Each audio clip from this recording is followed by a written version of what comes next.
staying connected with the community. This is the Health Beat of Athens. Here's Alichia Cruz. It's a Wellness Wednesday on 95.9, The Beat of Athens, and I have the pleasure of talking to a fellow broadcaster, a podcaster, a veteran, and he's straight out of Athens. I'm talking to Rique King of the podcast Talking Random-ish, and we're talking about mental health-ish. How you doing, Rick? Oh, man, I'm cool in the gang. How about yourself? I'm cool in the gang, too, especially now I'm talking to you because I heard a little bit about your story, and I'm interested to hearing more. I heard you're a veteran, and I didn't know that when I met you. So that was interesting to hear. And you want to share a little bit about your mental health story? Yes. Let's do it. September 30th, 2021, I tried to commit suicide. Oh my God. I didn't know it was that serious. Yes, it got real serious real quick. If you know me or if you ask me what is the worst position that I can ever be in, and that position will always be unable to. And what that means for me is not being able to take care of the things that I have to take care of. Coming out of COVID, I found myself being less and less able to care for my kids and take care of the things that a man is supposed to take care of in his household. Right. It then took another 6 months for me to regain my mind, because I had totally at that point lost my mind. And that was with 6 months of therapy?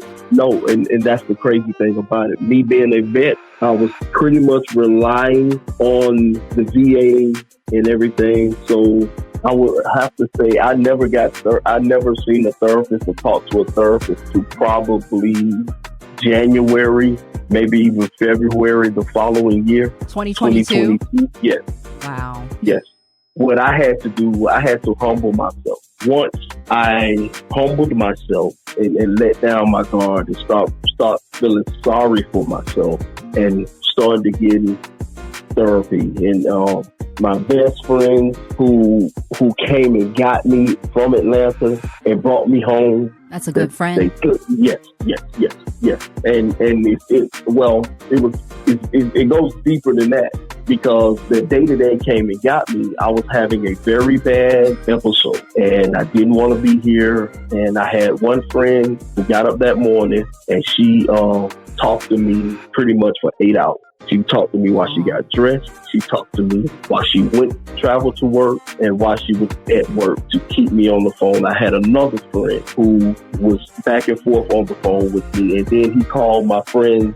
Perdita was on the phone with me the entire time. Larry was on the phone with me also. And he ended up getting in touch with my other two homeboys, Sam and Lee, who eventually came and got me and brought me home. My mother had been staying back and forth from Athens to Atlanta, coming to stay with me, just trying to keep me. Once I got home and let down my guard and start feeling sorry for myself. And once I started to do those things and started to get in therapy, and my boy Lee took me to the football field and got me back out there with the kids, coaching the kids. And once I became a service to others and just started realizing that I need to get better not only for myself, but for the people that relied and needed me.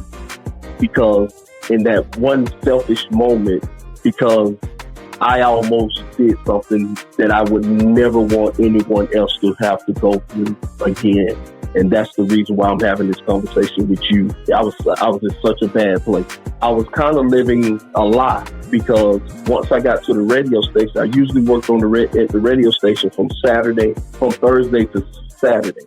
Those days were the best days of my life at the radio station. That microphone was my therapy. Right. So anytime I turned that microphone on, I was good. Mm-hmm. But Sunday, Monday, Tuesday, and Wednesday, I was in hell. And it was just you thinking about financial responsibilities and things like that. Yeah. I get that. I've felt that and still feel that. I mean, it is one of the most unique type of jobs. You have to be a talent, but also you have to have a certain level of technical ability but we don't get paid well. We definitely don't get paid what we should be getting paid for what we do. You know, it's not always easy to make a living and support a family in this industry. No, absolutely. And so the key for you was getting the help, letting people in, getting over yourself, getting past your ego. Realizing that you don't always have to be the fixer and the problem solver. You can let other people in and let them help you. And then it sounds like acts of service for you really help too, helping others and realizing that you offer so much more than just, you know, providing for your family. Yes, absolutely. Is there any daily practices or anything that you do to keep your mental health in check or to keep yourself centered? God is first, and I thank Him for everything I've been through every day. And I also ask Him to make me a vehicle to help. But now every day I remember my why I'm doing it. And I also beg God to get me out of His way so He can do His will. I just want to help somebody. The passion to help someone, going to therapy every Monday, and that's what I wanted to hear. I was like, are you keeping up with therapy? Oh, every Monday. I won't let my therapist go. He tried to run away from me one time, and I called him. You're like, you're not going anywhere, sir. Yeah. We are to death do us part. And you talk about issues like this on your podcast, right? Absolutely. Where can people find your podcast? Well, hopefully it's supposed to be rebooting back up in September. Hopefully I can get the information to you so you can blast me out one time. Don't you have your old episodes up somewhere? Yes, on YouTube, Talking Random-ish. That's TALK''N Random-ish on YouTube.